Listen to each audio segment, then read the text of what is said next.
Salut à tous, on se retrouve pour l'épisode 3371 du Zap Image. On commence aujourd'hui en ce lundi 28 juillet avec des anniversaires et on commence tout d'abord avec l'attaquant anglais du Bayern Munich, il s'agit de Harry Kane. Il fête aujourd'hui ses 32 ans, bon anniversaire à lui. Il y a un autre anglais également qui fête son anniversaire, c'est Emile Smith-Rowe. Donc milieu offensif de Fulham, il fête aujourd'hui ses 25 ans, l'ancien joueur d'Arsenal, par exemple 25 ans également pour le japonais Keito Nakamura, l'ailier gauche de Reims. On continue avec les résultats du week-end, on commence tout d'abord avec l'Euro féminin parce que hier c'était la finale entre l'Angleterre et l'Espagne. Donc score final 1 partout. Donc ça s'est joué au tir au but parce qu'en prolongation il n'y a pas eu d'autres buts. Et du coup lors de cette séance de tir au but c'est les Anglaises qui ont été meilleures que les Espagnols et du coup l'Angleterre gagne de nouveau l'Euro. Elles avaient déjà gagné lors de la dernière édition. Donc félicitations bien sûr à cette sélection anglaise. Donc les deux buteuses du match parce qu'il y a eu un partout. Donc Mariona buteuse au bout de 25 minutes de jeu côté espagnol avant que Russo égalise à la 57e minute de jeu après pas de but et du coup victoire 3-1 quand même de l'Angleterre lors de la séance des tirs au but. Seulement un penalty marqué quand même pour les Espagnols qui ont beaucoup floppé lors de cette séance de tir au but et les reines du suspense parce que même en demi-finale elles avaient atteint aussi les prolongations. Donc cette fois-ci elles atteignent les tirs au but l'Angleterre.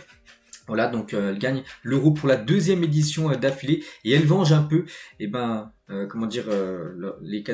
catégorie hommes qui avaient perdu eux, souvenez-vous, l'année dernière contre l'Espagne. Il y avait eu 2-1 pour l'Espagne face à l'Angleterre lors de l'Euro masculin. Et là, cette fois-ci, c'est les Anglaises, bien sûr, qui prennent le revanche par rapport aux hommes.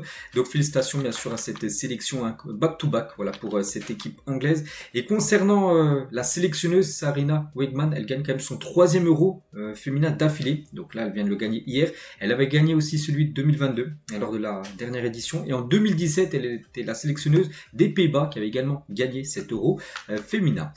Toujours sur cette rencontre, on va parler aussi de ce tir au but. Donc en finale de l'Euro féminin, l'Anglaise Beth Mead a vu son tir au but invalidé après avoir touché le ballon 2 fois, contrairement à Julián Álvarez, souvenez-vous, en Ligue des Champions, lors d'un Real Madrid Atlético Madrid.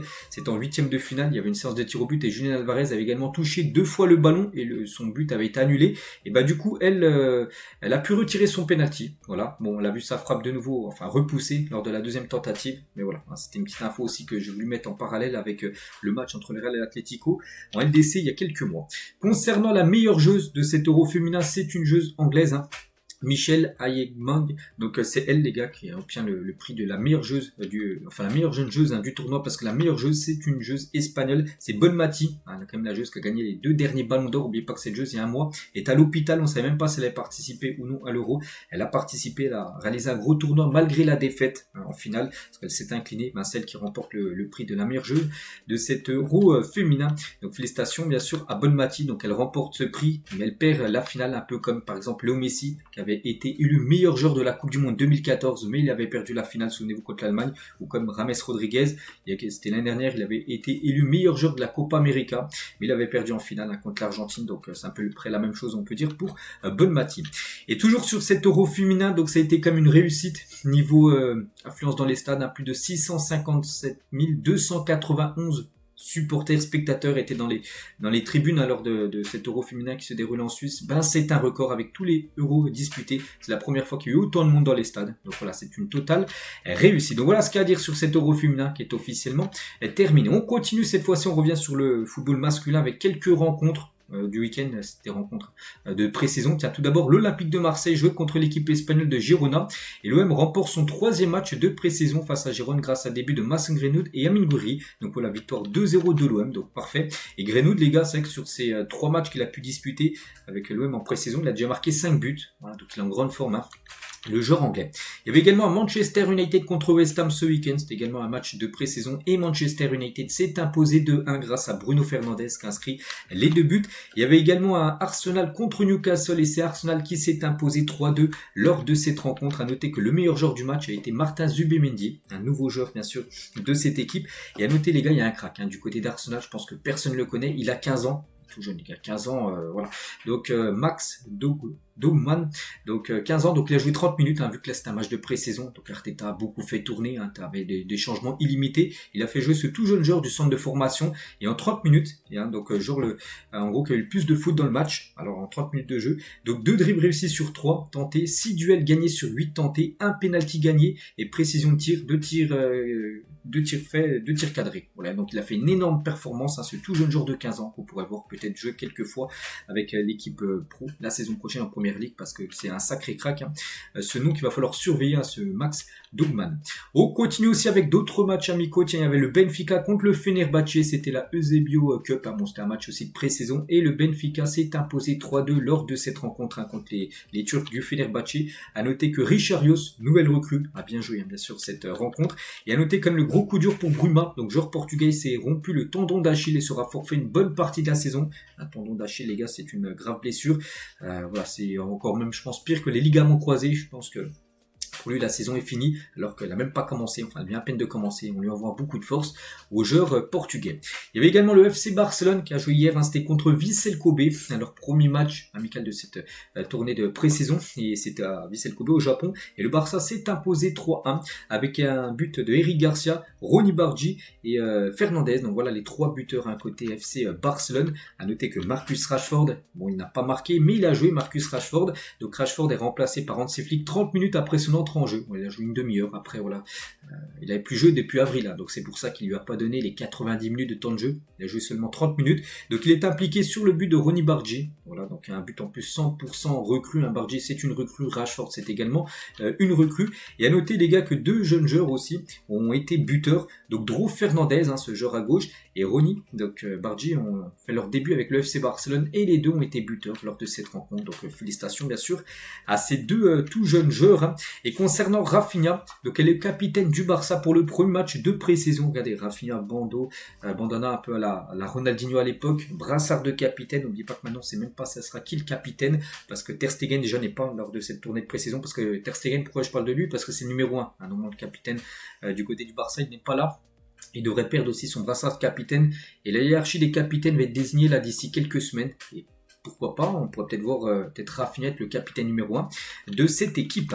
On continue avec d'autres matchs, hein. Là c'est un match officiel, c'était l'Inter Miami contre Cincinnati, donc c'est un match de MLS et 0-0. Voilà, lors de cette rencontre, à noter que Léo Messi n'a pas joué, parce que Messi, vu qu'il avait refusé de jouer les All-Star Games, hein, il y a quelques jours, et du coup il était suspendu à un match, du coup il n'a pas pu jouer cette rencontre. La même chose pour Jordi Alba, et sans Messi, Miami n'a pas réussi à marquer, mais Messi était bien présent, à poursuivre bien sûr la rencontre avec son nouveau coéquipier, du côté de Miami, coéquipier en sélection bien sûr, Rodrigo De Paul, hein. On sait que ce joueur a été signé là il y a quelques jours. Il a été présenté avant le match bien sûr aux supporters de Miami, vu que le match était à domicile. Voilà, Rodrigo De Paul sera le numéro 7, hein, de cette équipe. Donc pour l'instant il n'a pas pu jouer hier, je pense qu'il pourra jouer là très prochainement avec son nouveau club.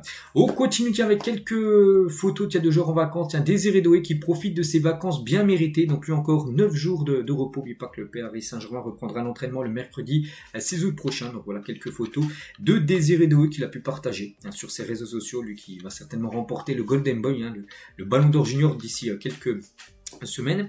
Pierre-Emerick Aubameyang, donc lui s'est offert une Ferrari Purosangue Mansouri Pugnator 1.7. Voilà, bon bref, c'est une magnifique voiture, voilà, pour Aubameyang qui devrait s'engager dans la semaine, n'oubliez pas, du côté de l'Olympique de Marseille. Donc il a partagé, voilà, une photo de cette nouvelle voiture, hein, sublime voiture qu'il a pu certainement payer grâce à son énorme salaire qu'il a pu faire là la dernière année à Al Qadsiya. Une tragédie en Italie, on a appris que le fils de 1 an du milieu de terrain de Bari, Mathias Verret, est décédé. Donc le club a annoncé la nouvelle directement, donc stage de pré-saison de Bari et match amico annulé. Donc grosse pensée pour le joueur et ses proches, hein, parce que ça va être très dur bien sûr pour lui actuellement.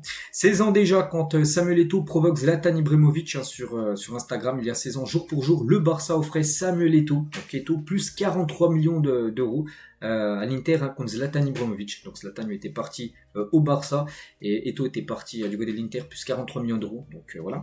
Et Eto'o, hein, remportera ensuite la Ligue des Champions, 2 années d'affilée. Donc il était au Barça, donc ensuite il était transféré à l'Inter, puis il a gagné de nouveau la Ligue des Champions avec l'Inter.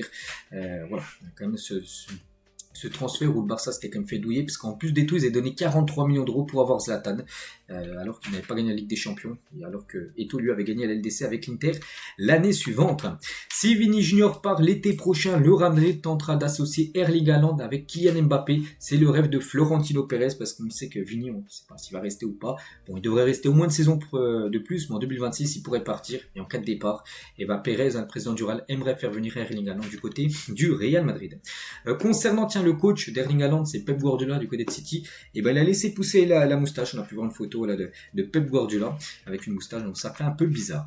Et on finit aujourd'hui les gars avec le Ballon d'Or, et sur le Twitter ActuFoot, donc vous avez voté Ousmane Dembélé Ballon d'Or. Donc en gros ils ont fait un petit sondage ActuFoot, les gars, c'est un Twitter qui est beaucoup suivi, plus de 9 millions comme d'abonnés. Ils ont fait un petit sondage pour vous qui mérite le plus d'être Ballon d'Or. Il y a plus de 10 000 votants, et voici en gros le top 5. N'oubliez pas que la cérémonie sera faite le 22 septembre prochain, mais ils disent, enfin ceux qui ont voté sur le Twitter ActuFoot, Dembélé numéro 1, devant Hakimi numéro 2, Lamine Yamal numéro 3, Rafinha numéro 4 et Vitinha numéro 5. Voilà, pour les fans d'ActuFoot, les gars, ce serait ça, le top 5 au Ballon d'Or. N'oubliez pas que c'est pas les fans qui votent, ça sera plutôt des journalistes de plein de pays différents qui désigneront bien sûr le prochain Ballon d'Or. Donc voilà ce qu'il y a à dire aujourd'hui, j'espère que ça vous a plu. Donc nous on se retrouve certainement demain les gars pour le prochain numéro. À demain.